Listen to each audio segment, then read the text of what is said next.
这什么破衣服，白不拉几的跟参加葬礼似的，还有这头发，黑不溜秋，一点都不精神。走，去商场买东西。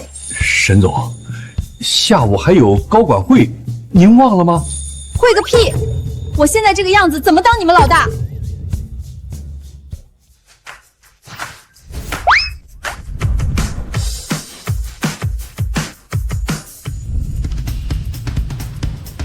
小姐您好，想做什么发型？染最亮的芭比粉，烫一直烫，越炸越好，跟小狮子似的。嗷！小姐，您皮肤白，染个茶棕色更显气质。让你染就染，哪那么多废话？我就要最粉最炸的，钱不是问题，染不好我砸你店。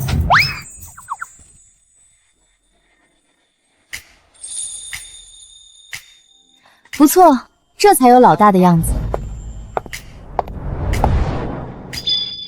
哎，那链子还有表拿来我看看。小姐，您看这款，包了。刷卡。沈总，这双鞋48万。48万怎么了？买。沈总，这一圈下来快200万了。这才哪儿到哪儿？走，再拎2个包，今天必须花够500万。把你们店最亮、logo 最大、最闪的衣服全给我插下来，什么艳插什么。小姐，您看这些怎么样？不错，这件绿的，那件亮片的，还有那条红裤子，都拿上。是。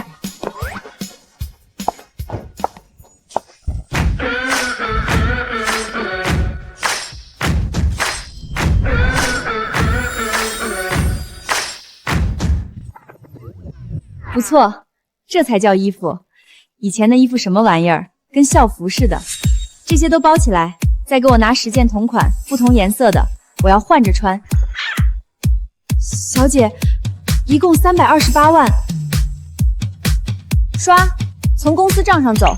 王总，沈总这是不是受刺激了？这穿的也太……你懂什么？沈总这是深入年轻人市场，体验年轻人审美。荧光色、大 logo、金链子，全是年轻人最喜欢的。他这是为了公司做年轻化品牌调研，高，实在是高。走，回公司开会。我倒要看看，是我败家快，还是他们赚钱快？沈总为了公司不惜自毁形象，穿成这样，我要是再不干好，都对不起他这份心。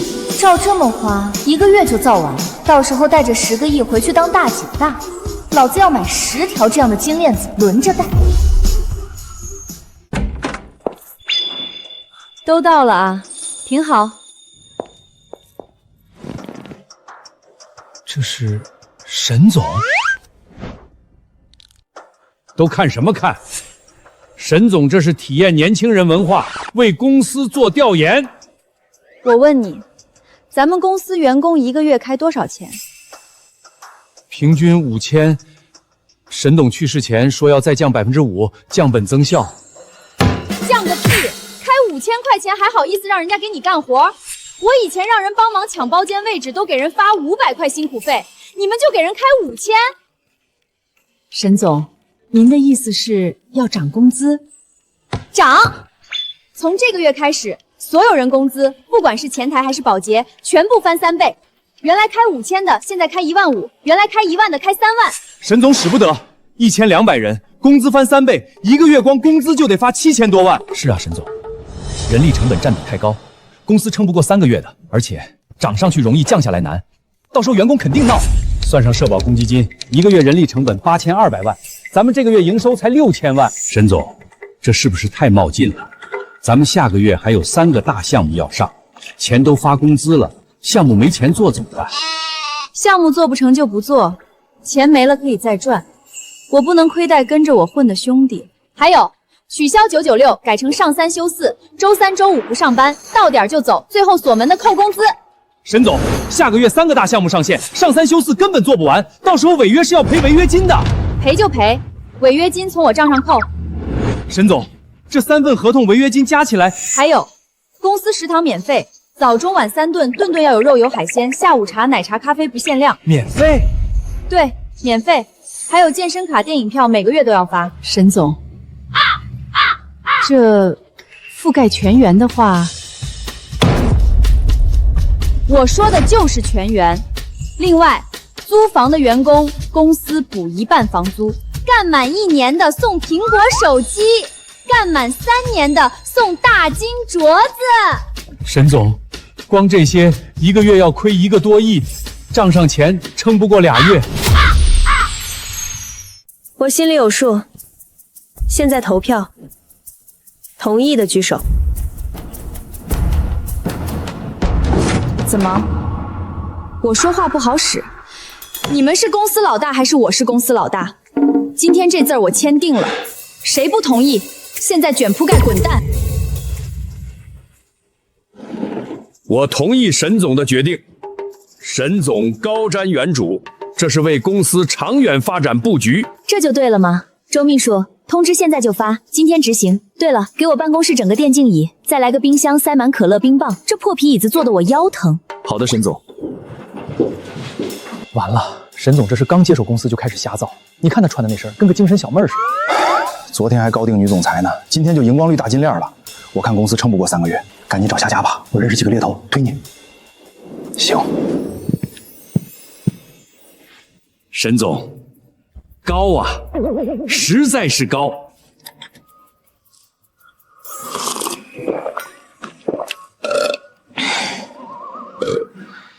啊？您这是千金买马骨啊！现在全行业都在996，您直接3倍工资上3休4，别的公司人才还不得挤破头往咱这儿跑？打住打住，你先别给我戴高帽，我就是不想让人加班而已。还有您今天这身穿搭，荧光绿配大红裤，粉头发搭大金链，这摆明了告诉年轻人咱们公司年轻开放。我就是觉得这衣服好看，这比花几个亿打广告都管用。沈总，您这布局高，实在是高。您不用解释，我懂，我这就去盯着他们发通知。不是，我就是想穿个好看衣服，给员工涨点工资，败个家。这老头怎么脑补出这么多东西？提醒宿主，败家政策已下发，预祝你早日破产。你等着，2月我肯定回去提我的劳斯莱斯，到时候我就穿这身开劳斯莱斯去喝酒，看谁还敢跟我抢包间。等我回去，先把以前抢我包间那3个黄毛揍一顿，再雇一群保镖，我就在街上横着走。沈总，好消息，天大的好消息！什么好消息？公司破产了？您看这一周的业绩报表，咱们这周营收比上个月整个月还高，算下来这个月能赚2个亿。个十百千万10万百万千万2个亿，你他妈算错了吧？我给他们发3倍工资，还上3休4，怎么还赚2个亿？你们是不是做假账哄我？真的，沈总，本来6点下班，现在所有人主动加班，赶都赶不走。都说从来没遇见过您这么好的老板，公司要是黄了，再也找不到这么好的工作了。现在行业里都知道咱们3倍工资上3休4，这一周收了3000多份简历，全是行业里的精英骨干，还有好几个大项目主动找咱们合作，说就信得过您这样仗义的老板。沈总，我就说您这招高吧，您看这才1周，离职率直接降到0。对，以前天天有人辞职，现在1个走的都没有，大家都抢着干活。技术部把下个月要上的项目1周就做完了。等会儿，我让他们到点就走，他们怎么还加班呢？大家都是自愿的，说您这么仗义，他们不能对不起您。对了，我把您这高福利政策写成商业案例发给行业媒体了。你发给谁了？现在都上热搜了，您看，大家都叫您中国好老板。检测到宿主公司估值上涨2亿，当前估值12亿，现在发放奖励，10分钟原书结局痛感体验，祝您体验愉快。等会儿。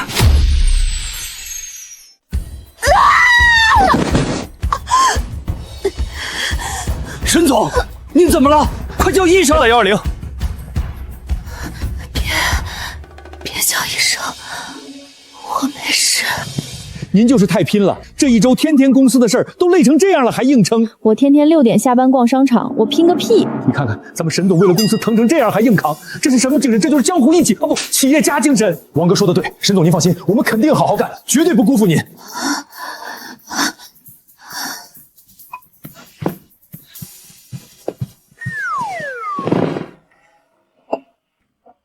沈总，快喝点水补补，以后可不能这么拼了。我问你们，咱们现在账上有多少钱？回沈总，算上刚到的项目款，账上2个亿8千。多少？我上周刚把8000万发出去，怎么还多了2个亿？你们是印钱的吗？都是您领导有方啊！按这个势头，年底估值翻一番，咱们就是行业老大了。为什么？为什么别人败家能把公司败黄，我败家越赚越多？沈总，您是不是又在想下一步布局？您说，我记着。不行，这点挫折不算事儿，肯定是我败家的力度不够。下次玩个大的，我就不信我还能赚。加油哦，宿主，我看好你。死系统，敢阴阳老子，早晚砸了你！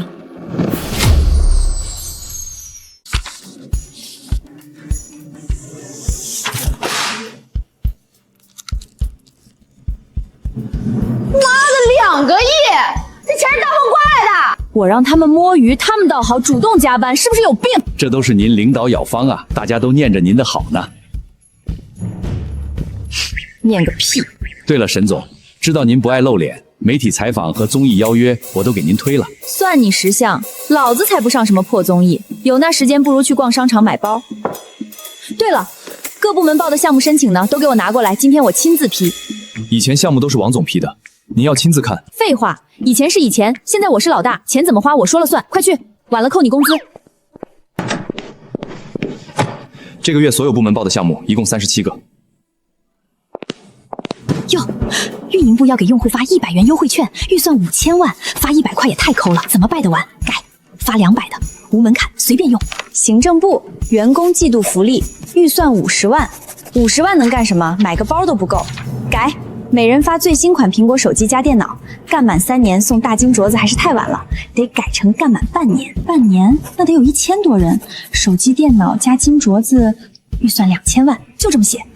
品牌部做公司周边玩偶，预算10万，10万块做布娃娃也太小气了。改，做纯金小徽章，10克1个，每个员工发1个，预算5000万。这玩意儿带出去，谁不说公司牛逼？给山区小学捐1万套问具，预算200万，捐问具那能花几个钱？改，捐疗学楼移动不够，先捐10所，1所移动，预算1个亿，1个亿加2000万加5000万加1个亿，拢共4个亿。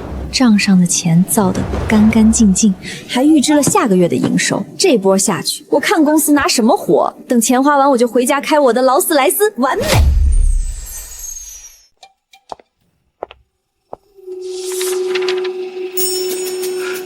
沈总，沈总，怎么样？是不是公司干不下去了？沈总，我活了50多年，从来没见过这么高的招啊！发200无门槛优惠券，这是拉新啊！用户领了券，肯定在咱平台买东西，回头客至少翻3倍。给员工发手机、发金镯子，这是收人心啊！以后谁还好意思走？做纯金徽章，这是荣誉感啊！出去一说我们公司发黄金，谁不羡慕？捐教学楼，这是打口碑啊！这4个亿花出去，换回来的是几十亿的效果啊！沈总，您这布局……等会儿，我这就去安排，保证把您的指示落实到位，绝对不辜负您的期望。我就是想花个钱而已，这老头怎么又给我整出这么多道理？提醒宿主，根据测算，您批的这些项目预计带来15亿营收，估值预计上涨8亿哦。8个亿，常规花钱不行啊！这些员工跟打了鸡血似的，做什么都赚钱，得找个肯定赔钱的赛道。什么赛道烧钱最快呢？直播电商啊！多少公司做电商烧了几个亿，连个水泡都不打。周明，你给我滚进来！沈总，怎么了？咱们公司成立个电商部，我亲自管，今天就招人。我就不信败不光这些家业。怎么样？我这排版写的有水平吧？沈总，这字儿跟狗爬似的。你懂个屁！这叫艺术。精神小妹就吃这一套，你弄个正儿八经的牌子，人家看都不带看的。这标语才像样，比我那帮小姐妹文背上的友情岁月有文化多了。对了，招聘会啥时候开始？约的10点，但把人放进来。嚯，来了这么多！沈总，这帮人全是网上过气的主播，您确定要签？看着都挺精神，全签，一个都不许少。沈总，外面的网红签约费一个人少说200万起，这么多人1个亿打底。老板，我都糊了3年了，粉丝剩20万。不怕啥，只要敢砸钱，人就能支棱起来。老板，咱们有啥 KPI？K 什么 P 什么 I， 洋词儿我听不懂，就一条，能整活就行，钱随便花，每单亏50巧，亏得多的我发奖金。老板，亏钱还发奖金？对，亏的越多奖越多。签约费50个人，按平均200万算，1个亿整。装修和设备至少在5000万，宿舍租金1年2000万，这还没算工资和带货补贴。沈总一波出去快4个亿了。算个屁！直播电商就是烧钱，多少大公司做这个赔的裤衩子都没了，我就不信我公司能例外。姐，你这话是真的？看好了，这张卡里有3个亿，专门给你们搭直播基地用的，装修设备、灯光、音响全部按最屌配来。沈总，3亿这足够盖一栋楼了，您哪来这么多钱？账上现金上周不是刚发完工资吗？我拿公司这栋楼去银行抵押了，贷了3个亿，利息高是高了点，但管他嘛。直播间要的是霓虹灯最闪，亮片强，最好整面一开灯闪的人睁不开眼那种。我要把这个仓库变成全市最闪的直播间。老板大气！50个人，4个亿砸下去，每个人1个月亏一单就是2000万，终于要破产了。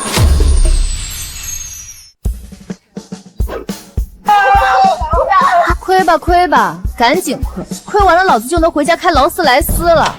沈总，是不是亏完了？公司账上没钱了。刀哥卖老年健步鞋那条切片上热门了，300万播放，5000双鞋一晚上卖空了。啥玩意儿？老弟老妹儿们，穿上这鞋，你能比我摇的还带劲儿。还有大美，直播吃速冻海鲜，边吃边哭，说自己当年海鲜摊起家，现在心疼大美的词题上热搜了，库存全清。那我让他们亏钱的呢？每单补贴50没错，但产品本身成本低，定价空间大，扣掉补贴单支仍有威力，算下来还赚了200万。我吃了8年播，第一次有公司给我5险1金。老板，我们仨合计好了，以后您说往东，我们绝不往西。你们能不能别这么卖力？必须卖力！您对我们这么好，我们要是再不干出点成绩，还是人吗？对，我们今晚通宵播。老弟老妹儿们，继续，为了沈总！感谢沈总，老板大气，老板发大财。电商部首月营收5000万，公司估值上涨2亿，当前估值22亿。触发10分钟原书结局痛感体验，祝您愉快。系统，老子就想亏个钱，怎么又赚了？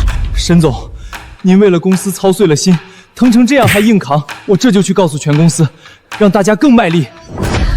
求你了，让他们歇会儿。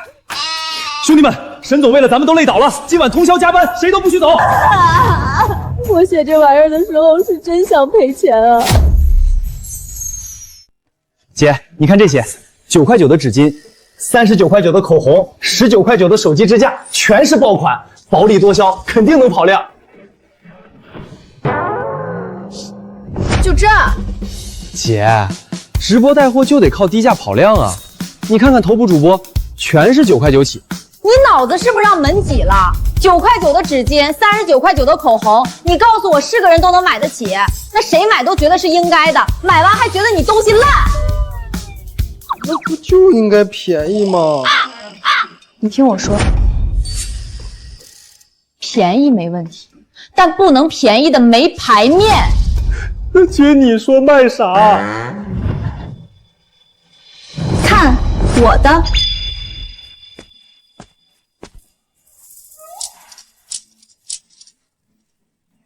这个成本多少？镀金的成本299，卖89。沈总，89一条成本都不够，我们会赔钱的。赔就赔呗，越赔我越高兴。我小姐妹就爱这种布灵布灵的玩意儿，貔貅招财，你标89，他们闭眼冲。这玩意儿够土，成本多少199。卖59。姐，这大花棉袄谁穿呀？现在谁家小姑娘穿这个？你懂个屁！顾客一看原价快200的棉袄，我59买了，穿回村我奶都得夸我会买东西，这叫排面。那9块9纸巾，9块9纸巾谁买都觉得就值9块9，买了也不觉得自己占便宜，心里连个水花都砸不起来，没排面，懂不懂？沈总的意思是让顾客觉得占了便宜，而不是便宜本身。对，还是老赵明白，亏可以吃，但不能吃的没排面。这个有灯会闪还响，成本呢？499，卖199，顾客一看500的东西我200拿下，这灯闪的比我迪厅还专业。姐，这谁买呀？这些都是去年滞销的库存，设计部那帮人说土的调差，所以才在仓库压了2年的。姐，不是我说，这也太土了吧！这棉袄绿的跟马路牙子上的警示牌似的，戴上这貔貅手链，再配个音响，出门跟移动庙会似的。土就对了，越土越带劲儿。你看我这身荧光绿配大金链，土不土？但走街上谁不多看我2眼？这年头能让人记住就是本事。这3样加起来库存压了1500万，按这个定价卖，一单亏好几百，这哪是清库存？这是往河里扔钱啊，肯定全砸手里。别说了，沈总开心就好。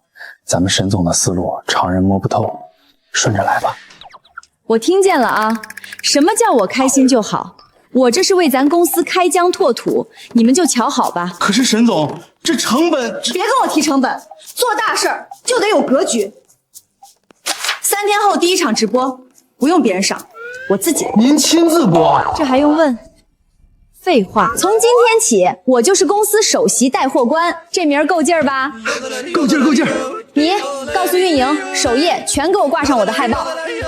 海报用什么风格？荧光绿背景，字要大，要闪。标题就写总裁下场，赔本清仓。还知道是赔本啊！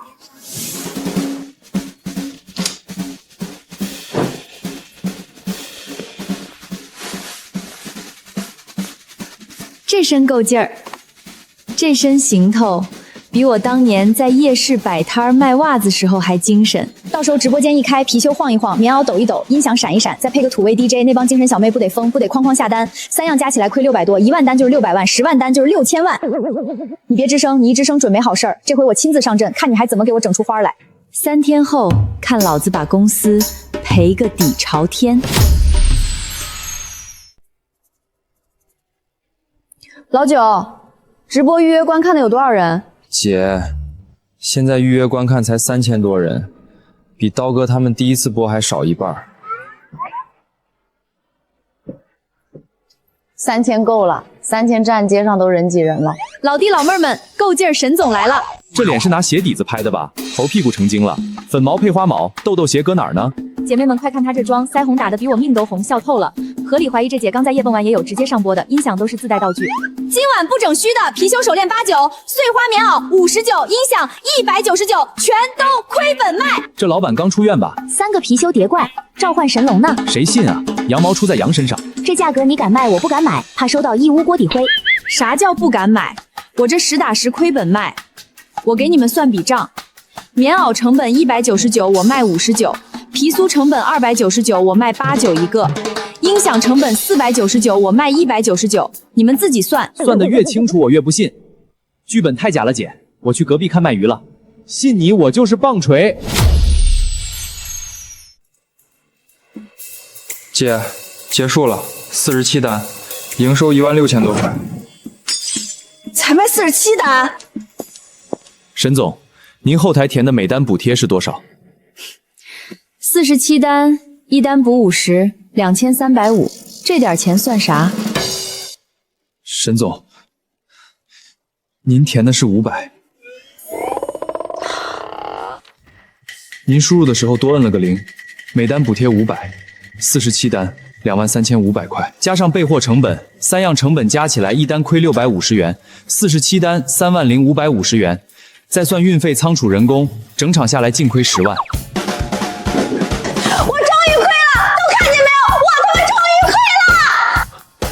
姐，你亏了10万还这么高兴？废话，赔钱就是赚钱。明天继续。沈总这操作，沈总，您今晚直播回放被人剪成短视频了，标题叫“最疯女老板在线撒钱，买47单倒贴10万”，本人当场欢呼。啥？谁剪的？姐，已经5万点赞了，评论区全骂你傻。骂我傻？那他们肯定觉得我有病，觉得我有病就不敢买我东西，不敢买我怎么亏？不对，骂我傻那是来看热闹的。姐，您才反应过来啊！您在网上越疯，进直播间看热闹的人就越多，这流量比花几十万投流还猛。让他们骂，使劲骂，骂得越欢，来看的人越多，来看的人越多，就有越多下单的，下单我就疯狂补贴，卖得多亏的越多，亏空公司指日可待，等钱造完，老子直接回家躺薪开劳斯莱斯。嘿，我可真是个商业鬼才，才亏10万，明天再加码，我倒要看看还能翻出什么浪。祝你好运，宿主。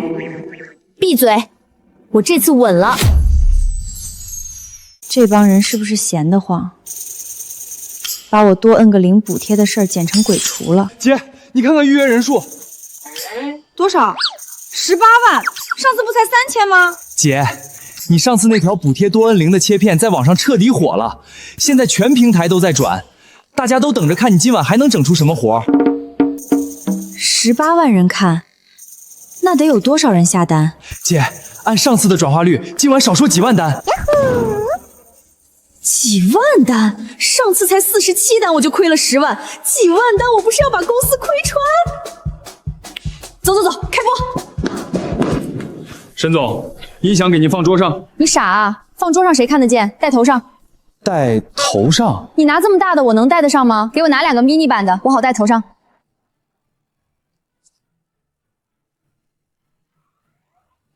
一左一右一块转，谁进来不得晃瞎眼？姐，您这造型，天线宝宝看了都得管您叫祖宗。天线宝宝有我闪，我这是自带 BGM 的带货机器，这绿配红够不够精神？姐，红配绿赛狗屁！你懂个屁！这叫视觉冲击力，懂不懂？这就是牌面。老弟老妹儿们，够劲儿！沈总又来了，今天不整虚的，敞开了买，谁不买谁吃亏。卧槽，这老板好土，棉袄笑死我了，音箱闪得我眼瞎。89的貔貅，假的吧？假的？废话，299的东西卖89，你想让它真到哪儿去？咱戴手上谁看得出来？晃一晃，你就是全场最靓的大姐大。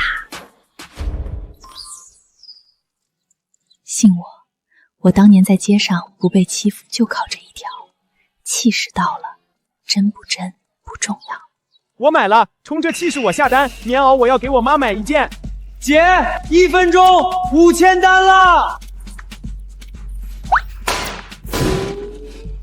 哈哈哈哈！赔钱货，这是自黑吗？我操，这老板是把自己当反面教材了。主播你别晃了，你背后那仨字比貔貅还亮。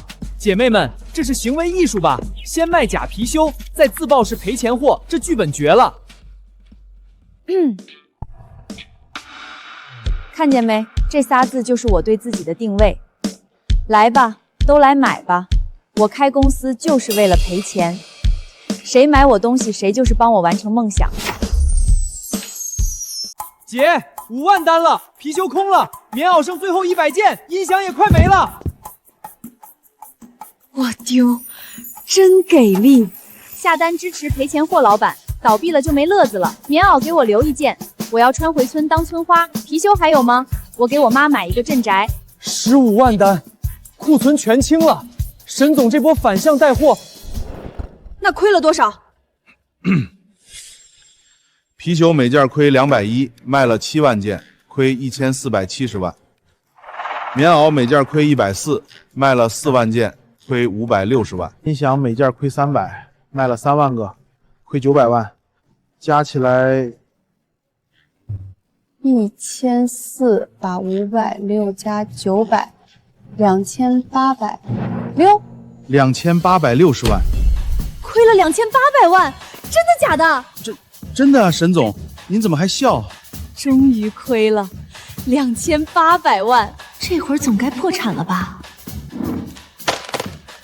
姐，数据疯了，有人把咱们直播间切片发到网上了，标题叫"史上最诚实当老板直播卖赔钱货"，现在全网都在转。姐，你看这条切片发出去才7分钟，评论区破万了。有人说你是年度最佳行为艺术家，有人说你是商界泥石流。这姐们儿是真疯还是装疯？我赌她撑不过3个月。3个月，我赌她下个月就上失信名单。你们懂个屁！这叫反向营销，人家赚麻了。我在台上喊亏本，他们在台下说我赚麻了。我赚哪儿了？我连账都算不明白。老板，要不咱看看后台付款数据？付款数据那玩意儿能看出啥？哎，还真是亏了2800万。照这么播下去，再来10场，公司不就黄了？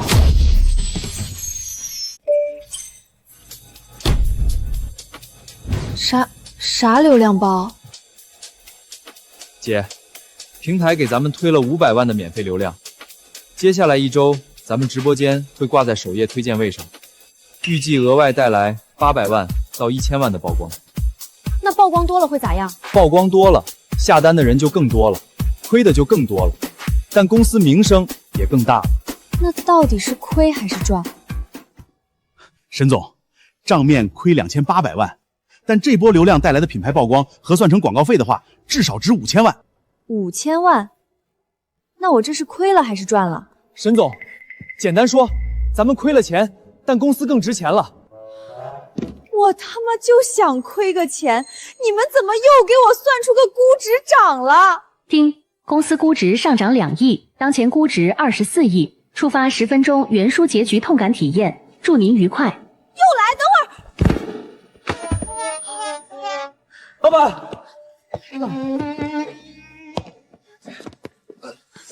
沈总，关了这破灯，晃得我更疼了。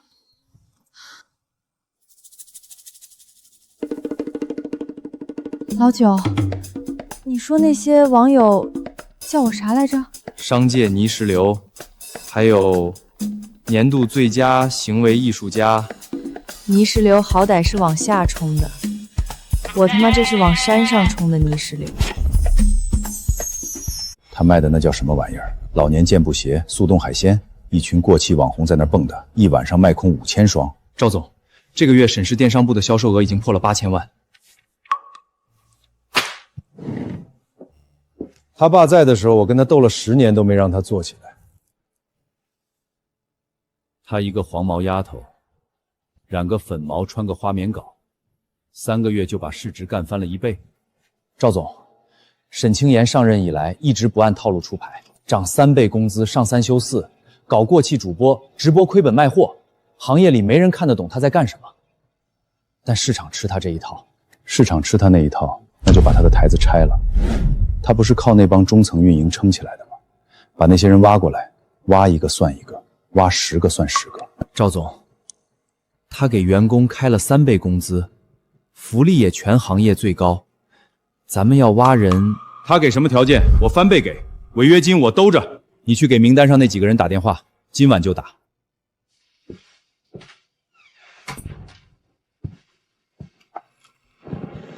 跟我斗，你还嫩了点儿。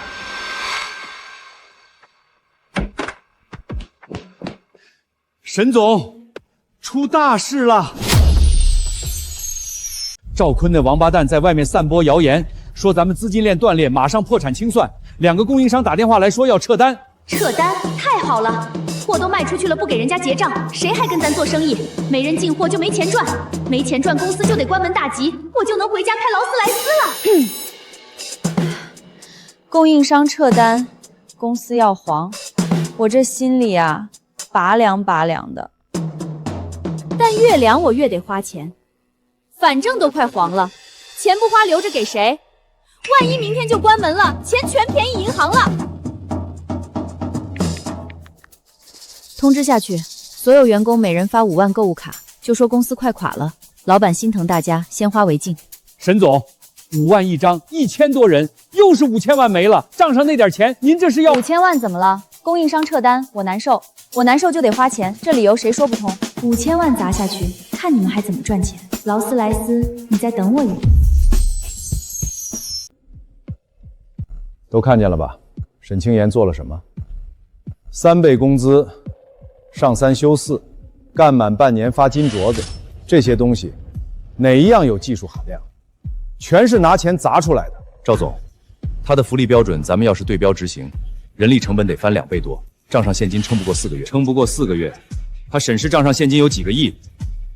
他一个刚接班的黄毛丫头都撑得住，我们干了20年的撑不住。你是在跟我说我们不如他？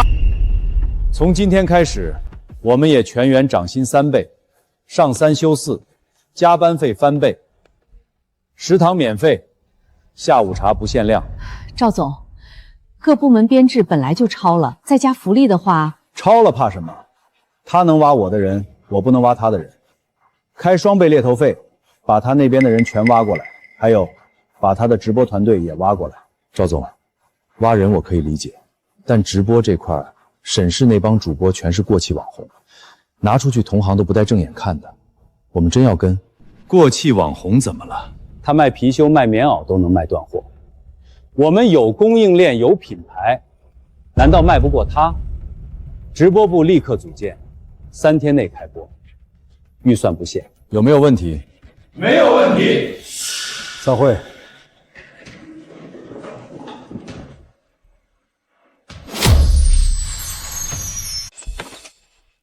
沈总，赵坤那王八蛋挖咱们的人，运营部2个中层主管今天上午递辞呈了，那俩货年薪60万，赵坤给他们开了3倍，还承诺帮他们赔违约金。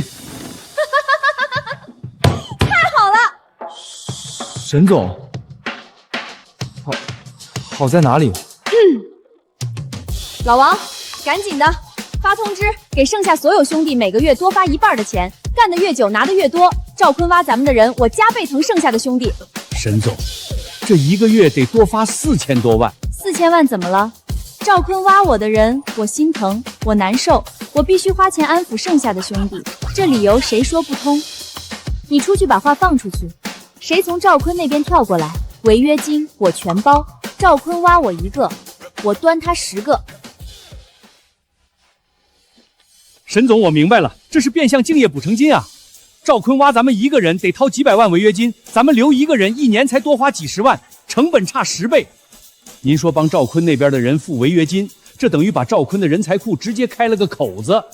我就是想趁垮招前把钱花完，他说啥呢？还有供应商撤单那事儿，您琢磨琢磨。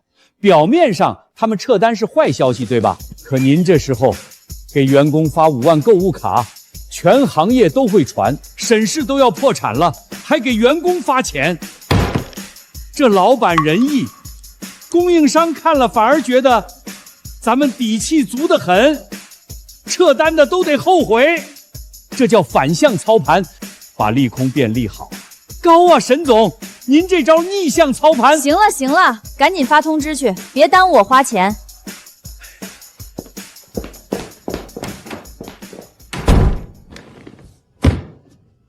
4000万购物卡砸下去了，2000万加薪也砸下去了。赵坤，你再挖啊，挖10个我发10轮，你才是我的好兄弟。账上的钱赶紧给我花光光。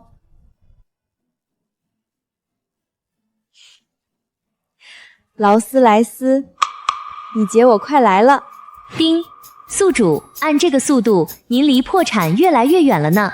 估值预计上涨3亿。闭嘴，我还能花，我还没开始真正造呢。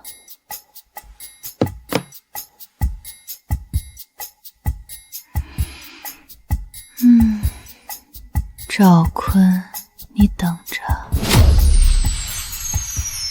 赵总，今天一上午，咱们公司骨干收到13个猎头电话，全是沈氏委托的，开双倍薪资加福利，还承诺兜底违约金。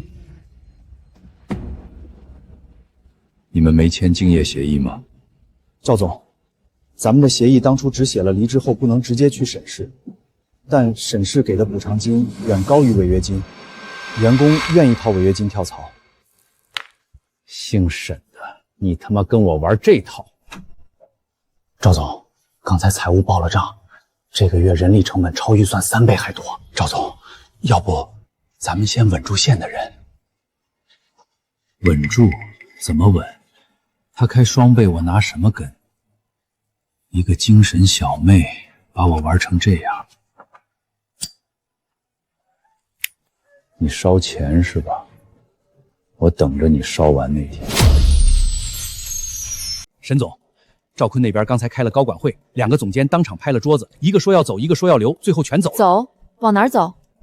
往咱们这儿走啊！赵坤付不起违约金，那2个跳槽过来的中层今天上午主动离职了，刚给我们人事打了电话，说不要工资都愿意回来。不要工资？对，说跟着您有肉吃，跟着赵坤连汤都喝不上。我他妈挖个人，结果人家免费回来打工，我这钱到底花没花出去？沈总，赵坤那边人力成本崩了以后，咱们顺势挖了他13个核心骨干，全是带资源过来的。今天上午全部签完合同。13个？那我得花多少钱？敬业补偿金加挖人成本，算上双倍薪资和签约奖励，这个月支出1亿2千万。1亿2，这回公司账上肯定空了吧？劳斯莱斯，你接我来啦！但挖来的13个人手里攥着赵坤7个大项目的资源，这些项目今天下午全部转签咱们公司了。然后呢？下季度预估新增营收12亿。12亿？沈总，1亿撬12亿，杠杆拉满。赵坤这次不光人力崩盘，项目也全丢了，咱们行业老大的位置稳了。不好意思打扰一下，您是沈氏集团那个赔钱货老板？我关注您直播了，1亿撬12亿，这杠杆玩的也太漂亮了。你们俩能出去一会儿不？我蹲会儿。沈总，您是不是又不舒服了？没有，我消化消化。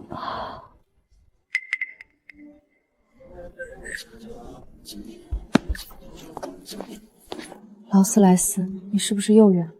叮！恭喜宿主，公司估值上涨5亿，当前估值32亿，现在发放奖励10分钟原书结局痛感体验，祝您体验愉快。24亿吗？怎么多了？宿主人体能消耗过大，建议补充糖分哦。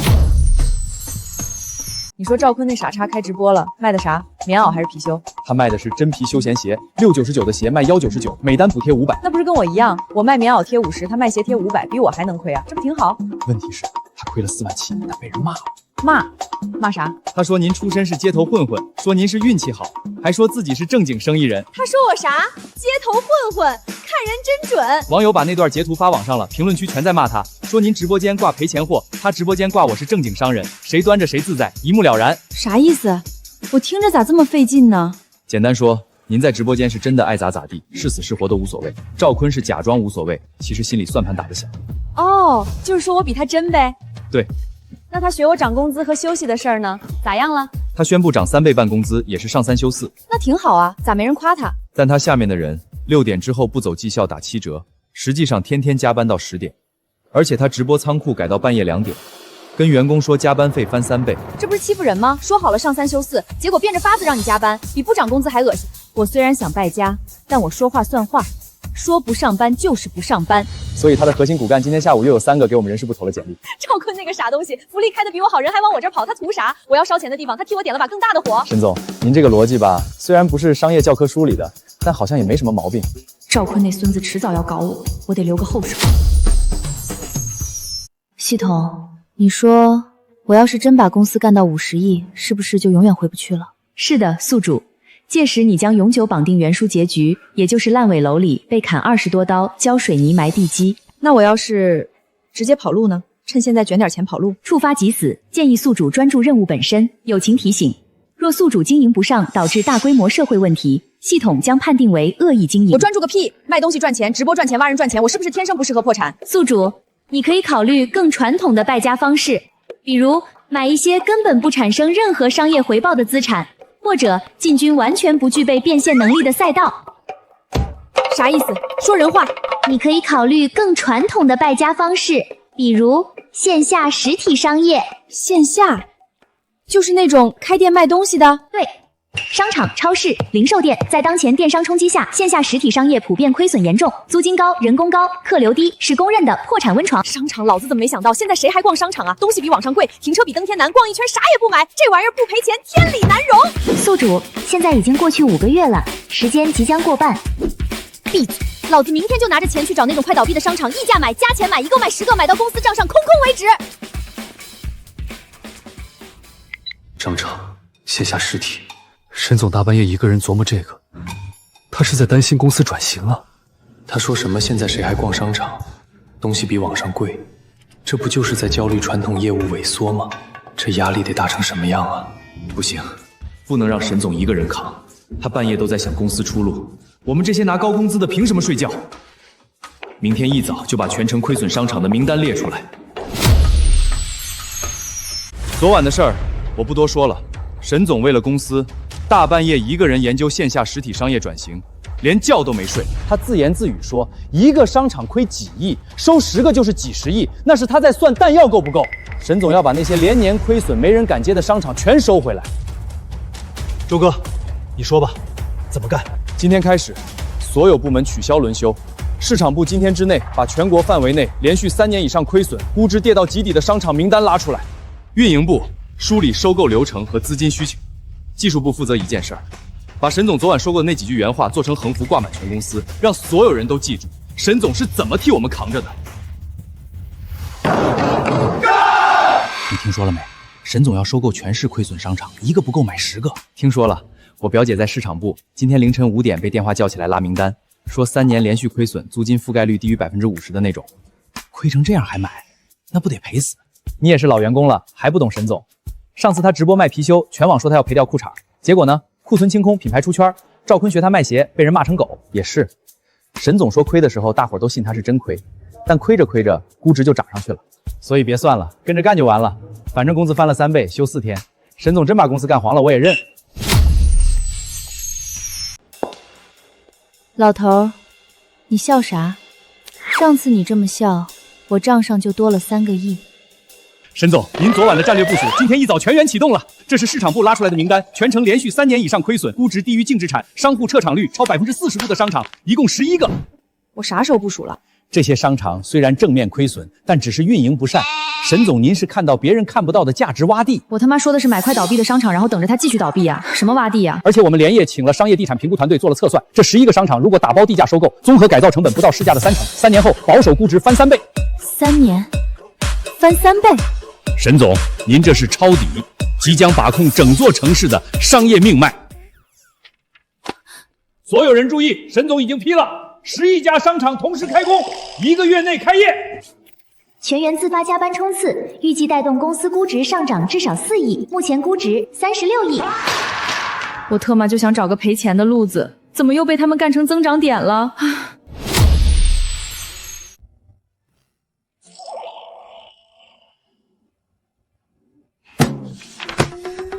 又是赚钱赚钱赚钱，老子干的什么玩意儿都被他们算出赚钱来。要让商场赔钱还不简单，3个条件呗。东西得没人要，水电得贵到天上，员工工资得高得吓人。那我就在收购的商场里开超市，生鲜超市，专进那种草莓放2天就着毛，榴莲裂口就瞪掉，鲜肉卖不完只能扔。这玩意儿我在路边听人唠过，开一家倒一家，赔的裤衩都不剩。而且老子用的是收购来的商场，运营成本走公司账，亏的全算公司的。宿主，你这逻辑确实不太容易挑毛病。废话，老子以前什么场面没见过？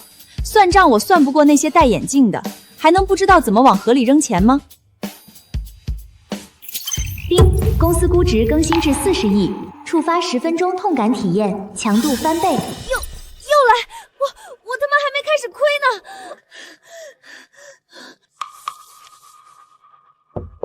沈总，策划部那边问方案什么时候给，他们说，那我晚点再来。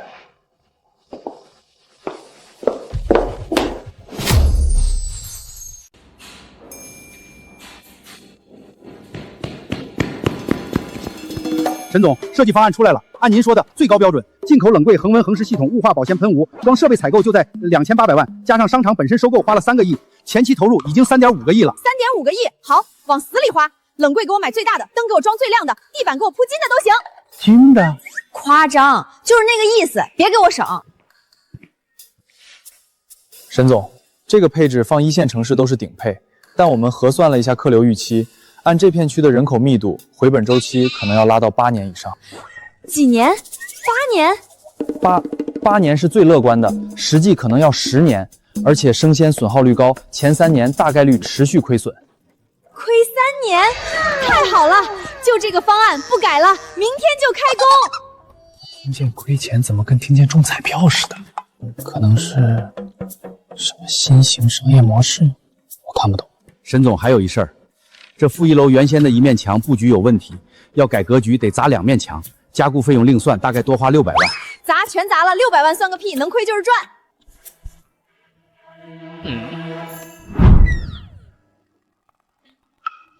我干了30年工地，头一回碰见业主生怕我们省钱。上回那个老板多花200块钱都跟我吵半天，这回倒好，砸墙跟砸豆腐似的。你懂啥？人家有钱任性，我看不是任性。他刚才听见亏3年，那眼神跟捡了宝一样，这人邪乎。老马，墙给我砸利索点儿，砸不干净我扣你工钱。不是老马哥，你说他这超市前3年亏钱还这么高兴，图啥？我学建筑设计的，也辅修过2年商科，没见过哪个老板听见亏字儿跟听见赚字儿一样兴奋的。我琢磨着，要么他是家里钱多到烧得慌，要么就是另有所图。另有所图？图啥？你看他之前搞直播也是疯疯癫癫的，穿花棉袄，挂音响，带5个貔貅，像个傻子一样在镜头前晃。结果呢，全网几千万播放，库存清得干干净净。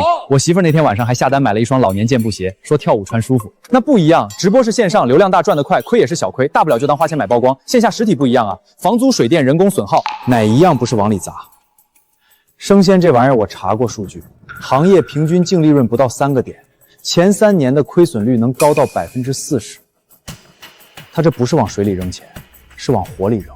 你们年轻人学了一堆洋词儿，什么净利润，什么亏损率。10年前你们还在背单词解方程的时候，我在城南接了个活，给一家火锅店搞装修。那老板姓刘，40来岁，跟你们现在这德行差不多，斯斯文文的。他搞装修花了1000多万，全实木桌椅，铜锅从四川定做的，一盘毛肚卖88。然后呢？然后，当时我也跟你们一样，觉得这老板脑子有病。我手下一个水电工还偷偷跟我说，这店撑不过半年，毛肚卖88谁吃啊？隔壁老王家火锅才38。结果3年后，人家开了17家分店，那些打折的、搞套餐的全倒闭了。17家，3年。刘老板上市那天说了一句话，那句话我记了10年。在所有人都在做便宜的时候，有人在做贵，就这一句。还有后半句，在所有人都在做快的时候，有人在做慢。所以，你觉得他是故意的？是不是故意的我不知道，我只知道人家现在是几十亿身家的老板，我是搬砖30年的包工头，谁傻谁精，你们自己品。反正他让砸墙，我下午就砸，钱到账比啥都实在。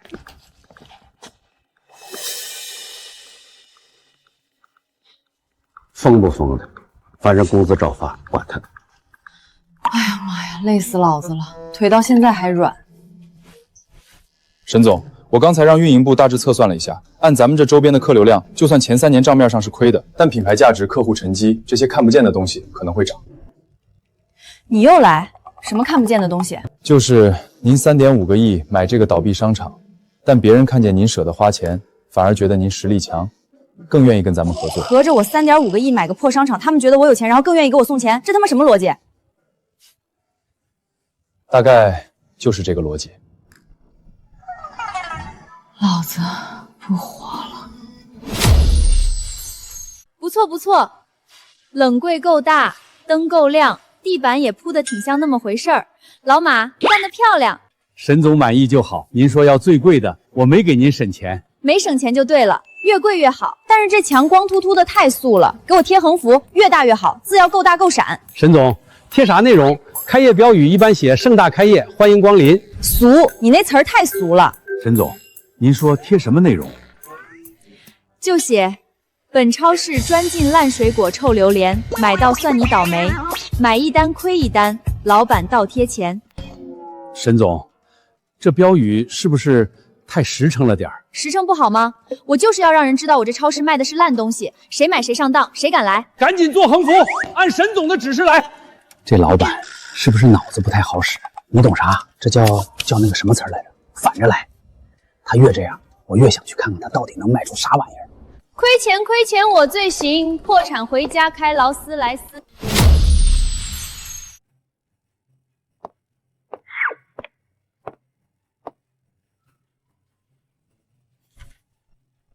沈总，新源广场超市首日营业数据出来了。新源广场生鲜超市开业首日客流量17人，销售额846元，生鲜损耗率68%，预计首月亏损200万。17个人，846块，损耗68%，17个人800块钱，我贴的标语起作用了。烂水果臭榴莲，买到算你倒霉，谁看了不绕道走？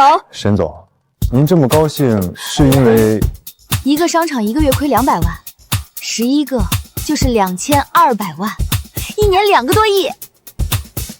沈总，可是什么可是？你看，数据都摆在这儿了，17个人800块钱，这还能翻出什么花来？你先出去吧，我自己待会儿。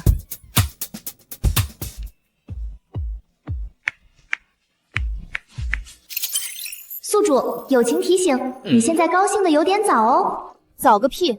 老子等了这么久，终于亏了个大的，你少泼冷水。11个商场全贴满烂水果臭榴莲，谁看了不绕道走？一个商场1个月亏200万，11个就是2200万，1年2个多亿，2年不到公司直接黄摊儿。到时候任务完成，老子苏一下回去10个亿到手，大别墅住着，劳斯莱斯开着，整条街的商铺都是我的。我看谁不顺眼就带人去他店门口站着。宿主友情提醒，你在笑的时候，沈氏收购的11个商场登上本地热搜了。啥玩意儿？沈氏收购的11个商场的词条登上本地热搜榜第3位。热搜？谁给我买的热搜？我花钱买水军了？不可能，老子连微博账号都没有。自然流量，宿主网友自发拍照上传，配文：终于有老板不把顾客当傻子了。你的标语原话被截成9宫格，全网疯传。不是，他们是不是有病？我都写了买到算你倒霉，买一单亏一单，这他妈哪句像好话了？宿主在当今消幻境中已经被特价清仓、限时抢购、亏本甩卖等话语反复欺骗。你写的虽然也是负面内容，但胜在真实。真实？老子是真的要卖烂水果臭榴莲，不是假的。消费者恰恰认为，敢把烂字写出来的，反而不会卖烂的，这叫反向信誉建立。这别网友的脑回路比我当年在夜市卖假娃子还难懂。近日，沈氏集团旗下生鲜超市开业1周，创下了单日客流破万、单店日营收超50万的惊人成绩。而这家超市的标语却是专进烂水果、臭榴莲，买到算你倒霉。老钱，你怎么看？主持人，我从业35年，第一次见到如此大胆的反向定位。反向定位？对，传统超市拼命标榜新鲜、优质、精选，沈氏反其道而行，直接告诉顾客，我有烂的，你要接受。这在营销学上叫降低预期管理。所以你的结论是？沈清言，这个24岁的年轻人，正在用最土的方式干最狠的事儿。他收购11个亏损商场，表面是抄底实体，实质是布一盘线下流量的大棋。他们说我布了一盘棋。沈总，全国财经圈都在讨论您的战略布局，说您收购商场不是抄底物业，是抢占线下流量入口。您开烂水果超市是制造极致口碑反差。老头，我问你一个问题。您说。这人是我吗？是您啊。那我问你，我布棋的时候我自己知道吗？我他妈就想卖烂水果，怎么又成战略布局了？丁，公司估值上涨10亿，当前估值50亿，触发10分钟原书结局痛感体验。50亿！等等，我现在就要！沈总，打120。别打，让我等会儿。疼的老子差点以为真被砍了20刀，不行，必须让这家超市亏起来。这草莓怎么还这么新鲜？我不是说了进那种放2天就长毛的吗？沈总，供应商听了您最诚实超市的名头，主动把最好的货给咱们，说不能让好老板亏了。供应商也跟我对着干，这榴莲怎么还不烂？沈总，榴莲是自然熟的，您这个进货量1天就能卖光，来不及烂。我连烂水果都买不到了，这世界还让不让人败家了？你看，老板急得薅头发了，多实在的姑娘啊！怕咱们买到不好的，自己先着急。就是，我以后买菜只来他家。我急是因为烂不掉，不是怕你们买到好的。明天把我闺女也叫来，让她看看什么叫良心商家。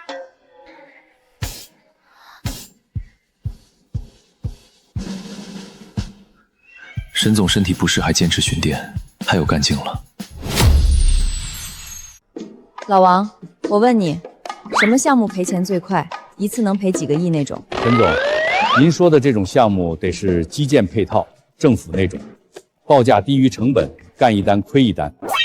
政府项目好，就干这个。赵坤不是爱跟我抢吗？这回老子主动送上门，看他跟不跟。把最近所有政府劲爆项目都给我找出来，越大的越好，亏得越黑的越好。沈总，咱们确定要干这个？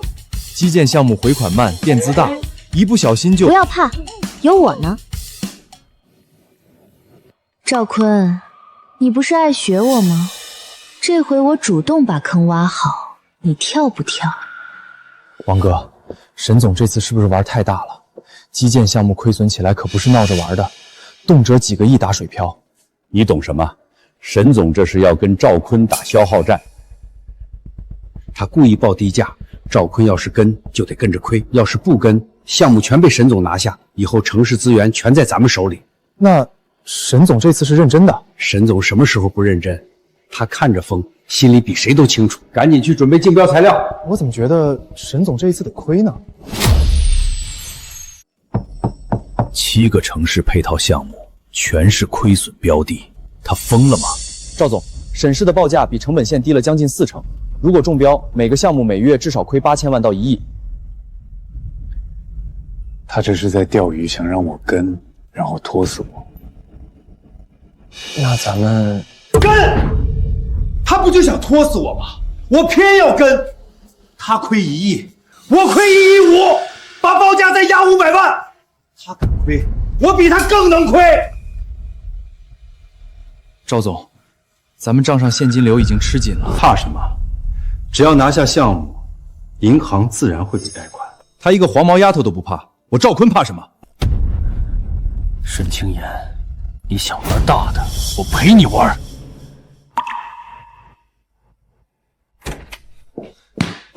沈总，结果出来了，7个项目，咱们中了5个。赵坤中了2个，中了5个，那我1个月得亏多少？按报价测算，5个项目每月亏损总额在4亿到5亿之间。5亿，1个月5亿，1年就是60亿。赵坤2个项目，他1个月也得亏2亿吧？太好了，来打2把游戏，放松放松。沈总，您别硬扛，1个月巨亏4、5亿，换谁压力都顶不住。是啊。您要是心里憋得慌，想打游戏解压完全没问题，我们都陪着您，千万别给自己太大负担。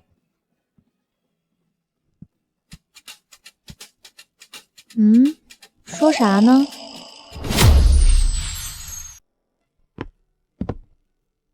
沈总，城西那个地下官网项目首月垫资……停，你别一个项目一个项目的念，听着跟报菜名似的，你就直接告诉我总数多少。5个项目合计垫资加亏损4亿7千万。4亿7千万，这数字听着就舒坦。4亿7千万，加上咱们原来的运营成本，这个月总支出怎么也得，我算算啊，个10、100、千万、10万、100万、千万亿，反正就是很多个亿。沈总，还有一件事儿。说，随便说。还有什么坏消息一起说出来。今天老子心情好，听100个坏消息都不带皱眉的。账上现金还剩6000万。6000万够干啥的？下个月工资一发就没了。公司要黄了，真的要黄了！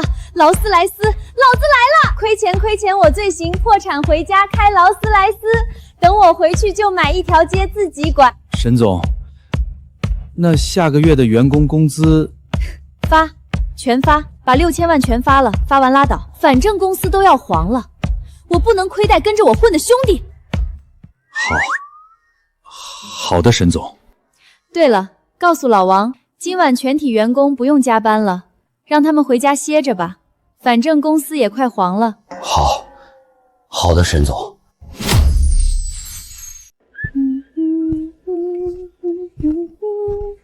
沈总，您说的是真的？千真万确，准备找下家吧，别耽误自己前程。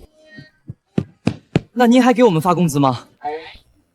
发，必须发！最后一个月工资，砸锅卖铁也得给你们结了。我沈总坑谁也不能坑跟着我混的兄弟。沈总都这样了，还惦记着给我们发工资，这就是江湖义气啊！别站，做你们的。我就是来通知一声，公司账上就剩6000万了，下个月工资一发就空。你们该找工作的找工作，该跳槽的跳槽，别等我赶人。沈总，您别吓我们。没吓你，真的，6000万，连我这身行头都买不了几套。行了，你们继续喝，我去找老王。沈总是不是压力太大了？不像压力大，他那表情像是中了彩票。我刷到个新闻，说咱们公司5个基建项目1个月亏了快5个亿，可能真的撑不住了。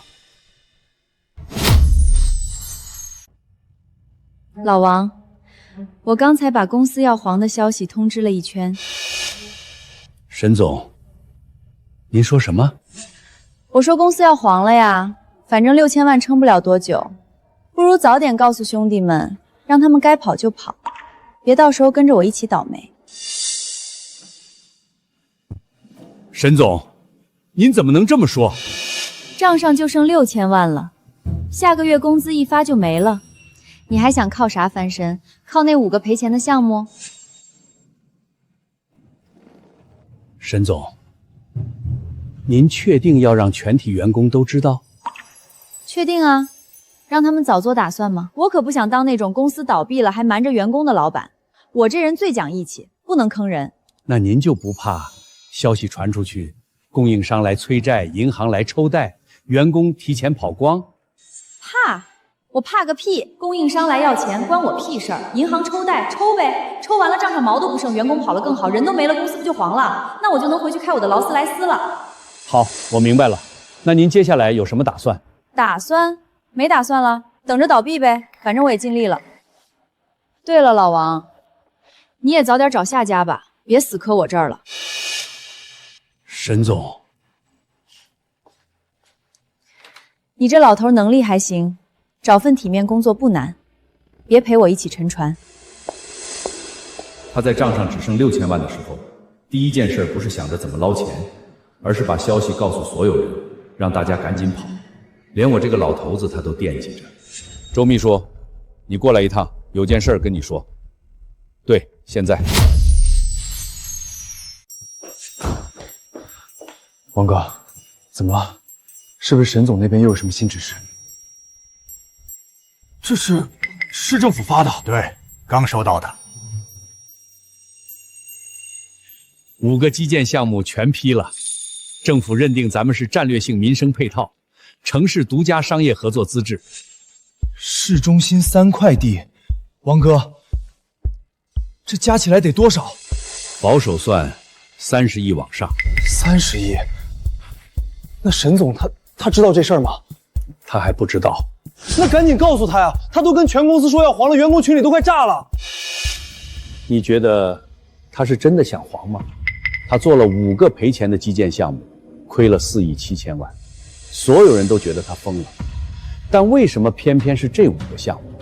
为什么刚好是政府最看重的民生配套？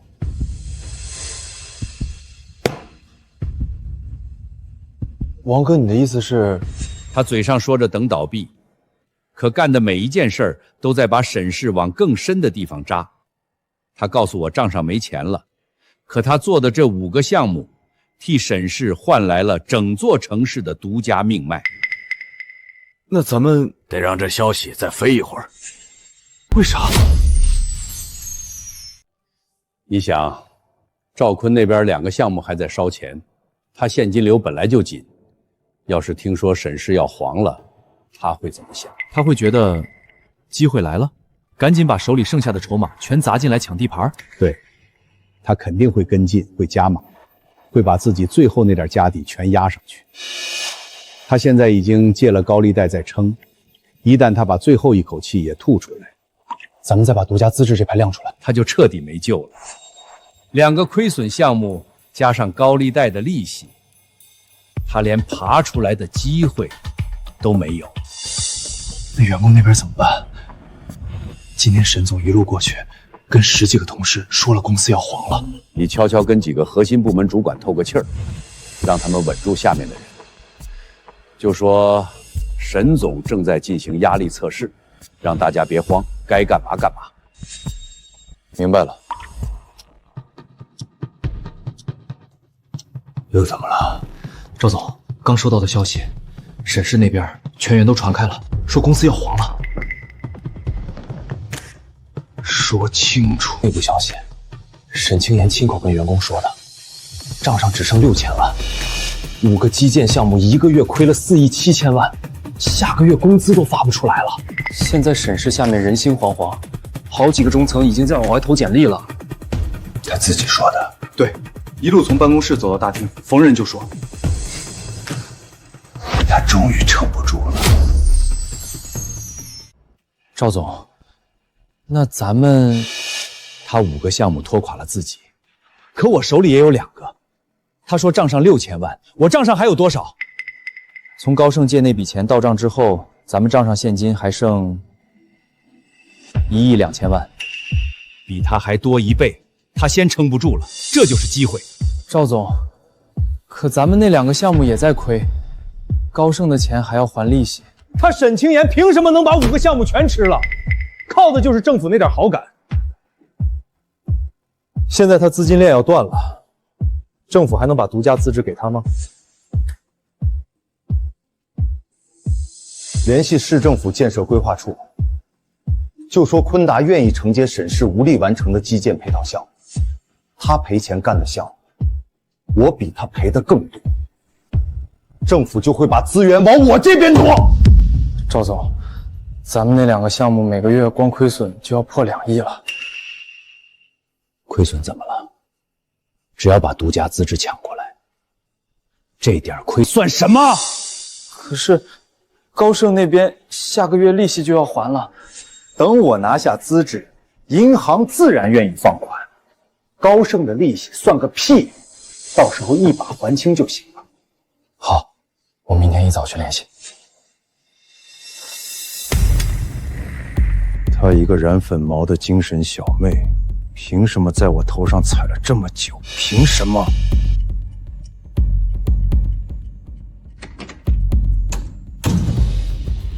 沈清言，你撑不住了吗？你那些战略布局，说到底就是运气好。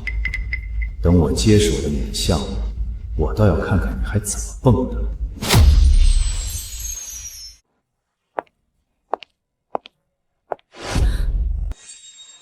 我去，你们这是干嘛？开追悼会呢？沈总，我们知道公司没钱了，我们自愿降薪，集体降薪1半，跟公司共度难关。降薪？我让你们赶紧找工作跑路，你们搁这儿跟我玩共度难关？沈总，上3休4，3倍工资，您拿我们当人看，我们不能拿您当傻子。沈总，这可是自发的，跟我没关系。老子好不容易把公司干到账上只剩6000万，就差最后一脚了，他们给我玩集体降薪。那公司岂不是又能多撑好几个月？丁宿主，您猜怎么着？员工集体自愿降薪了，人力成本直接砍半，公司还能再扛8个月。您这败家水平，我真是服了。行，你们狠，我现在脑子轰轰的，想不出招了。都散了吧，该干嘛干嘛去。沈总这是生气了？不是生气，他是真的想让我们走。但他越是这样，越说明他心里有咱们。王哥，那降薪这事儿，让财务按自愿降薪的方案走，但别降太多，意思意思就行。另外，你悄悄做一件事，把今天所有员工自发降薪的截图、视频整理好，发给财经媒体。发媒体？为啥？你想想，一个即将破产的公司，上千员工集体降薪挽留老板，这新闻传出去，外面的人会怎么想？会觉得这家公司人心齐，有凝聚力，反而更值得投资和合作。对，所以沈总今天什么都没做，但他什么都没做这件事儿本身就已经是最好的公关了。沈总，您身上有种东西，比钱值钱多了。赵总，沈氏那边员工集体降薪的事情上热搜了，现在全行业都在夸他有人格魅力，但这反而说明他真的没钱了。说人话，如果他账上还有余粮，以他的性格，绝对不会让员工降薪，他一定会发钱，所以他确实撑不住了。独家资质还在他手上，在，但赵总，他资金链快断了，5个项目根本不可能同时运转，独家资质早晚要吐出来。他吐不吐，我说了算。明天一早把咱们那7个亏损项目的补充协议准备好，我要亲自去市政府谈，就说沈氏没能力履约，昆达愿意全盘接手。赵总，咱们账上现金只剩8000万了。8000万怎么了？他把好牌打烂了，剩下烂牌在我手里也能开花。他沈清言的路到头了。系统，你说那帮员工是不是有病？我都告诉他们公司要黄了，他们降薪一半要留下来图啥？叮，宿主友情提醒，您此刻的表情管理已崩塌，建议照照镜子。我脸怎么了？怎么说呢？您哭了。我去，谁他妈哭了？老子以前跟人抢地盘，被人拿钢管抡后脑勺都没掉过一滴泪。刚才那是眼屎。宿主，您要是真开心，为啥要用眼屎这么清新脱俗的借口？逻辑呢？你他妈是来帮我败家的，还是来戳我心窝子的？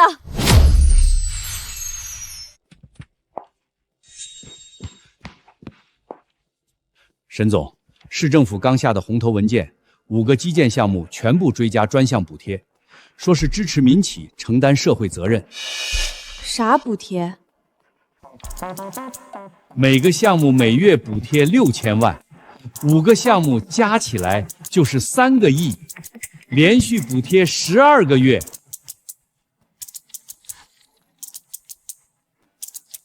个十百千万10万百万千万，不，3个亿，后面那个零我数到第几位了？3亿。对，3亿，连续12个月，36亿。不是，我都快把公司干黄了，政府给我追加补贴。沈总，您还不知道吧？赵坤今天上午去市政府谈接手项目的事儿，被人事处长当面怼了，说他没资格。为啥？因为赵坤项目的履约率不到30%，投诉率是咱们的5倍。这他妈算什么事儿啊？我要是告诉他们我天天想黄了公司，他们会怎么想？那我下个月还能破产吗？沈总，3个亿补贴到账后，公司至少还能再撑2年。2年？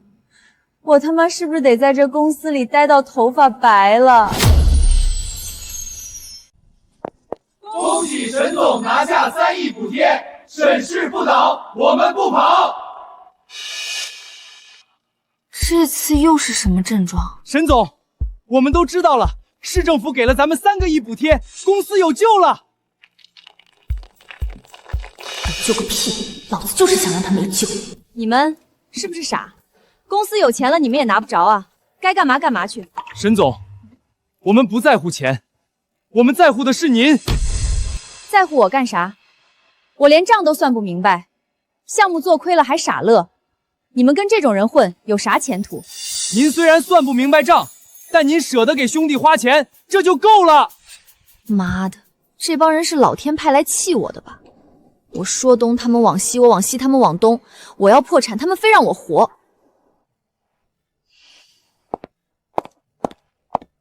行了行了，都别煽情了，该上班上班，该干活干活。谁再给我搞这种仪式，扣他工资。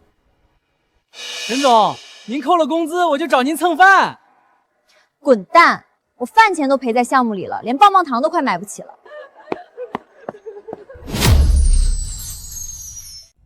老王，你说，我要是真的把公司干黄了，那些员工怎么办？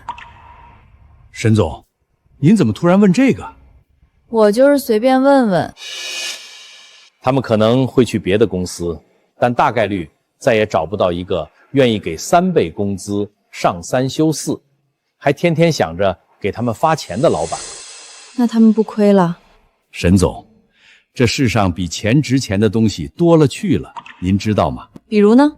比如那帮人，您一直骂他们傻，说他们有病，但他们没走。老头，我问你个事儿。您说。你要是有一个兄弟一直想干一件特别不靠谱的事儿，所有人都拦他，但他偏要干，你咋办？那就陪他干呗，反正闲着也是闲着。行了行了，你出去吧，我要自己待会儿。沈总，不管你打算干啥，我都在。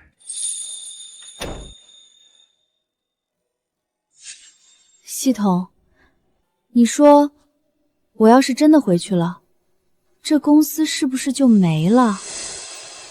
丁，宿主您搞反啦！您的 KPI 是败光公司，不是保它哦。我知道，我就随便问问。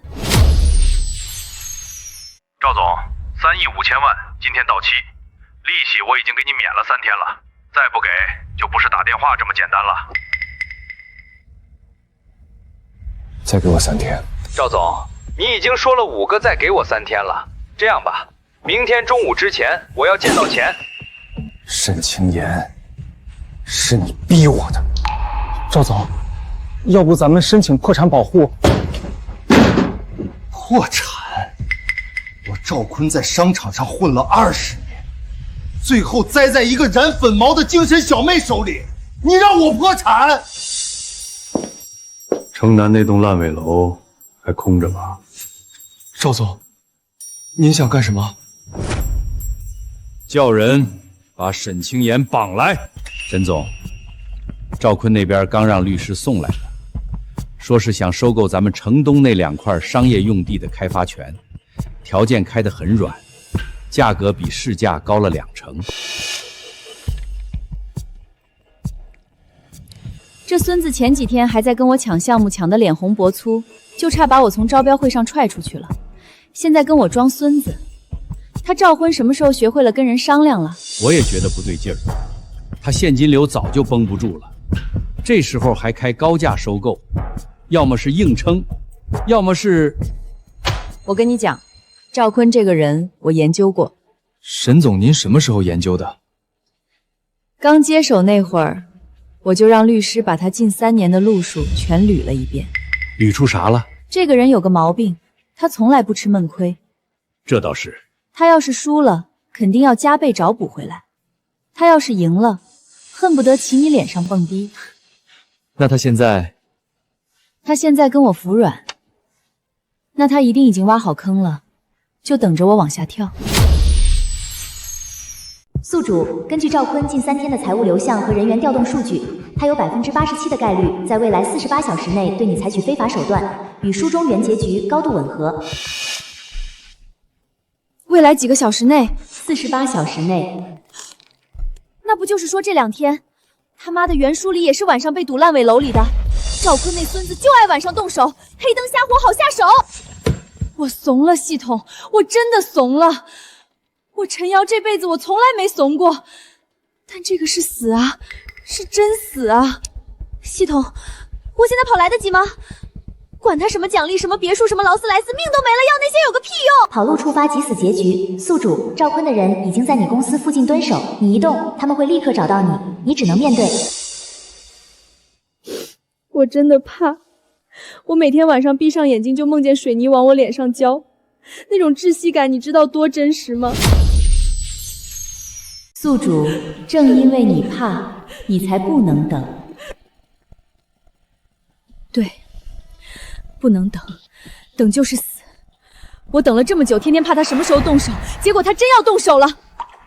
我他妈再等下去，跟等死有什么区别？行，赵坤是吧？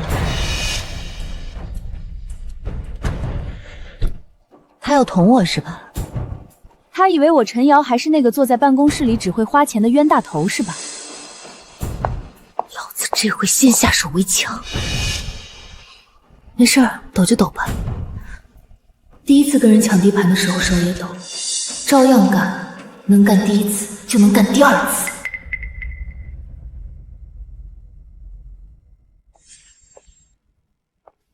那两个蹲在对面奶茶店门口，黑 T 恤，看见没？看见了。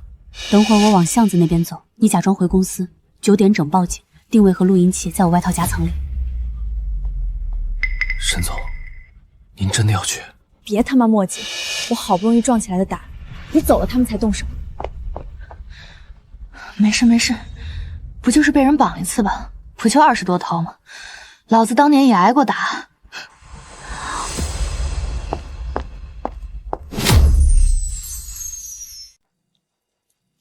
沈总，有人想见你，跟我们走一趟吧。你们赵老板请人的方式还挺有街头范儿的。怎么着？怕我在大马路上喊，挑这么个鸟不拉屎的地儿堵我？少废话，走不走？我最近闲得慌，正想找人唠嗑呢。你们赵老板那个项目亏得怎么样了？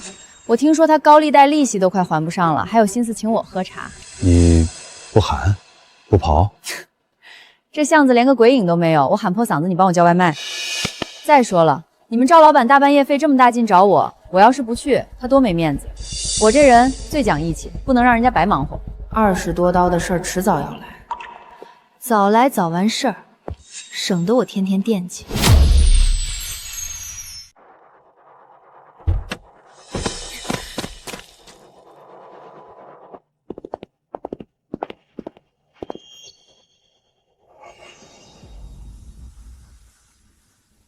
沈清言，赵老板，你这脸怎么比我还垮？昨天是不是又失眠了？我跟你讲，失眠这事儿我也有经验。睡觉前别看账本，越看越睡不着。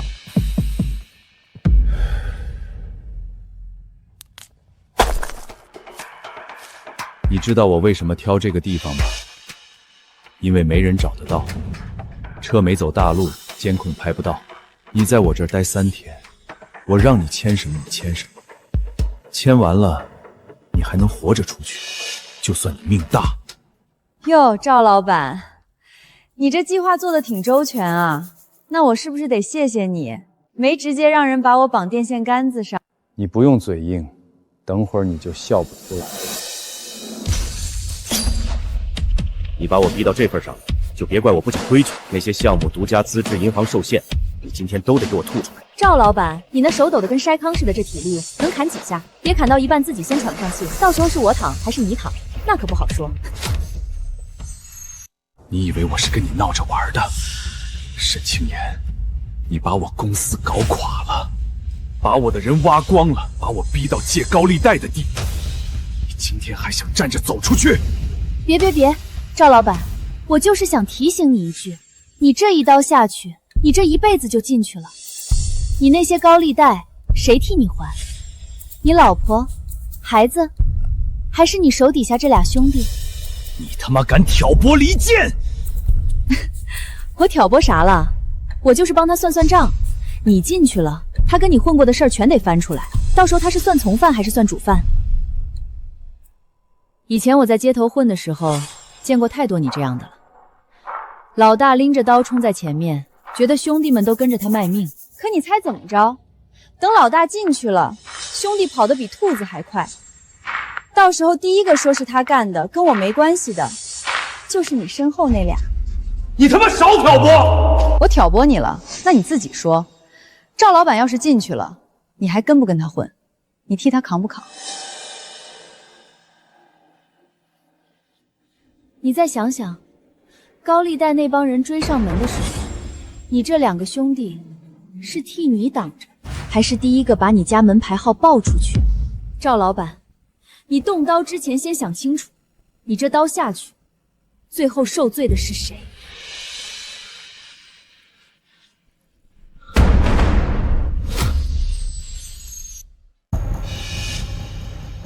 赵老板，你把我绑这儿，钱就能回来，项目就能复活，高利贷就能不催你，你傻不傻？你少他妈给我耍嘴皮子！赵老板，我跟你说正经的，你放我走，我就当今晚没来过。你那2个烂项目我接手，利息我帮你还一部分。你那几个被裁掉的老员工，我也可以收回来，条件就一个。什么条件？你从哪儿来回哪儿去，别让我再看见你。你爱换城市换城市，爱回老家种地回老家种地，反正别在我跟前晃悠。你当我是3岁小孩，放你走，你转头就报警。报警？我报警对我有啥好处？事儿闹大了，公司股价跟着跌，我亏的比你还多，我图啥？而且，你听听，是不是有人来？赵总，好像真有人。不许动，把刀放下！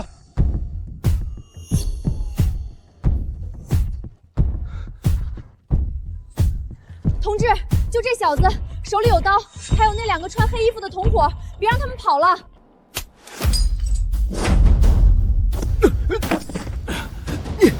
你他妈设计我！你从什么时候开始布的局？赵老板，你以为我这1年是在干啥？天天坐办公室吃棒棒糖、刷短视频。我接手公司第1天，就让人把你过去3年干过的所有烂事儿捋了一遍。你少他妈给我扯淡！你那些项目亏成那样，你哪有心思盯我？我亏项目不代表我傻，赵老板。你欠了多少高利贷？你从公司账上扒拉了多少？还有你签的那种明一套暗一套合同的证据，我桌上落了这么厚一沓。你胡说！你知道我为什么不早弄你？因为我问过了，我要是主动搞你，那叫商业竞争，大家各凭本事，你顶多输点钱。但你要是主动搞我，那叫犯罪，你得进去蹲着，我就等着你憋不住动手。你越急，手越重，破绽越大。你今晚这一刀是真捅下来，我倒疼是疼点，但你这一辈子都别想出来。你挑这地方没监控，以为万无一失是吧？我告诉你，我来之前跟周秘书说了，9点整报警。我外套夹层里还有个定位器和录音器。你个沈清言！我当年混街头的时候，老大教过我一句话。你得比想阴你的人多留个心眼。赵老板，你想害我想了3步，我想你害我想了30步，你说咱俩谁该输？对了，赵老板，等你进去了，我帮你跟债主说说，让他们别往你家门上泼油漆。这波总算过去了，回去得吃顿好的补补。吓死了，吓死了，腿还软呢。沈总，您没事吧？受伤没有？有没有哪儿疼？没事儿没事儿，就裤子蹭脏了，这破地方灰太大了，回去得换条新的。您吓死我了！我9点整就报警了，但是定位信号在城区里绕了好几圈，我急得手机都握出汗了，好不容易才锁定这地方。行了行了，别煽情了，大老爷们红什么眼眶？这不没事儿吗？一根头发都没少，赶紧的，录音证据拿出来，别回头又说我们证据链不全。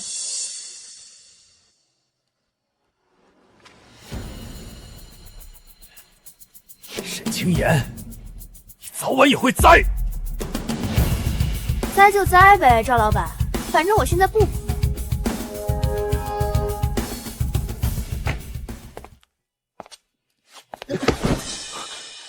沈总，您腿怎么了？还是有点腿软，刚才装的太久了，劲儿一松就不行了。扶我上车，回去赶紧找个火锅店，我得吃点热乎的缓缓。今晚这事儿够我吹3年的了。我操，真破产了！上个月还跟咱们抢项目抢得脸红脖粗呢。我刷到了，赵坤的孙子不光公司黄了，自己还因为涉嫌非法拘禁、预备和商业犯罪被立案了，现在取保候审，听说连房子都抵押了。欠了多少？供应商货款加上高利贷，加起来快4个亿。高利贷那帮人天天堵他家门口，他现在连门都不敢出。活该，让他学咱们沈总搞直播学不来，学人家烧钱也烧不明白，结果把底裤都烧没了。我听说他那2个基建项目下个月就断供了，政府要收回重新招标。拿什么工？他连员工工资都欠了3个月了，听说财务部的人最后1个月是哭着走。那他那俩项目最后归谁？还能归谁？沈总呗。我听王哥说，政府那边已经打招呼了，等赵魂那边一撤，项目直接转咱们手上。沈总这脑子，我是真服了。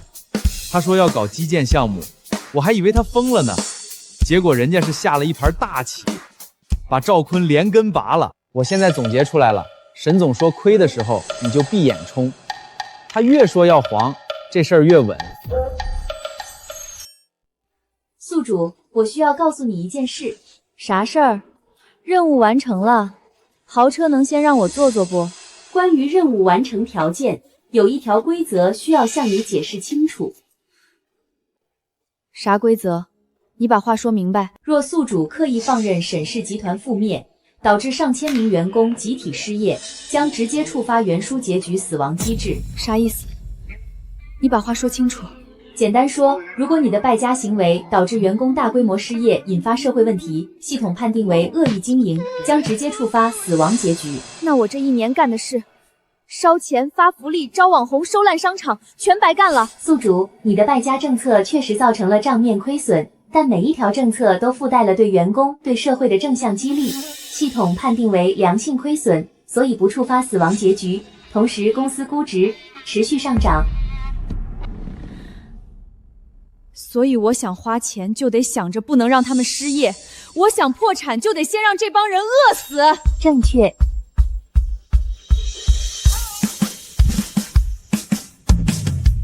那我这1年到底在干啥？现在我不干不行，干了也不对，我卡在这中间不上不下的。宿主可以理解为你的退路从一开始就被堵死了。如果你想活，就必须让公司活下去；如果你想让公司死，你自己先死。1000多号人，他们要是没了工作，家里怎么办？房租谁交？饭谁做？那个大哥刚有孩子，我这要是一拍屁股跑路了，他媳妇生孩子拿什么养？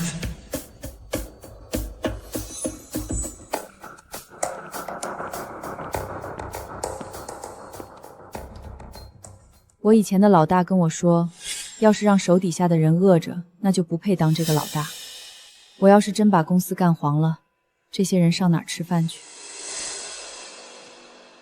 行吧，豪车，你姐我可能真开不上你了。10个亿也没了，别墅也没了，整条街的商铺也没了。公司这群员工把公司接下来2年的路都给我画好了，我要是这时候撂挑子跑了，他们不得恨我一辈子？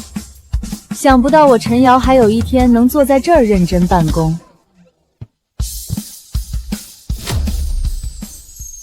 宿主，根据当前公司估值与净资产数据，沈氏集团距离净资产为负还有极大差距，你未能完成破产任务。根据绑定协议，任务失败则触发原书结局死亡机制，但在执行之前，系统有权向宿主提供最后一次选择。啥选择？第一，接受任务失败判定，灵魂回归原书时间线，即刻触发沈清然结局，烂尾楼20余刀，水泥灌注。第二，放弃任务。系统将主动解除绑定，冻结所有任务奖励，你将永久留在这个世界，以沈清言的身份继续生活。那我原来那个世界的身体呢？解除绑定后，你原世界的身体将在24小时内自然停止生命提升，原世界相关人员会收到合法程序的通知。我选第2个。确认。确认。反正我在原世界就是个孤儿，死了也没人管我。系统已解绑，任务终止，奖励清零，脑内通讯永久关闭。祝你在新世界过得顺心。我琢磨了一宿，想了3件事儿，你们记一下。您说。第一，以后公司但凡赚钱，先把员工的钱留够，该涨工资涨工资，该发福利发福利，别等人提。沈总，您前阵子说公司账上……那是前阵子，现在不一样了。现在我就一个要求，钱可以赚，但不能让干活的人吃亏。第二，以后所有项目先做员工风险评估，只要可能导致大规模裁员的，不接；可能导致降薪的，不接；可能导致拖欠工资的，不接。第三，以后我不挂那个赔钱货的牌子了，也不天天喊倒闭了，我要光明正大当个老板。沈总，您……行了，就这么办。你俩出去干活吧，让我自己待会儿。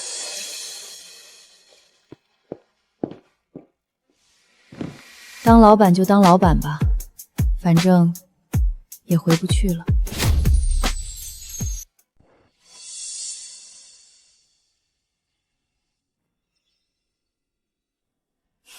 挺精神。我当年是不是也这样？走路没个正形，恨不得把老子不好惹4个字刻脑门上。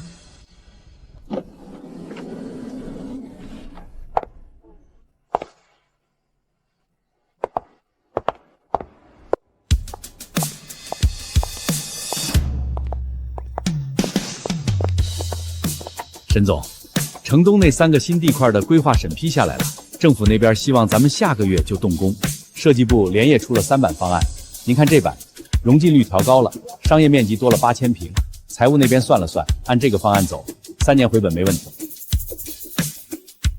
旁边就是学校，你留那么点绿化，放学的时候孩子们往哪儿跑？堵路上啊？那您的意思是？退一步，把商业面积砍掉1半，全改成绿地。种树铺草坪，放几个秋千，回头让孩子们有个疯跑的地方。沈总，砍掉1半商业面积，那可是几千万的利润。利润，你天天就知道利润。利润能生孩子不？那帮小孩放学没地方玩，在马路边上窜来窜去，万一让车碰了，你赔啊。好，我让设计部重做。这破班好像也没那么难上。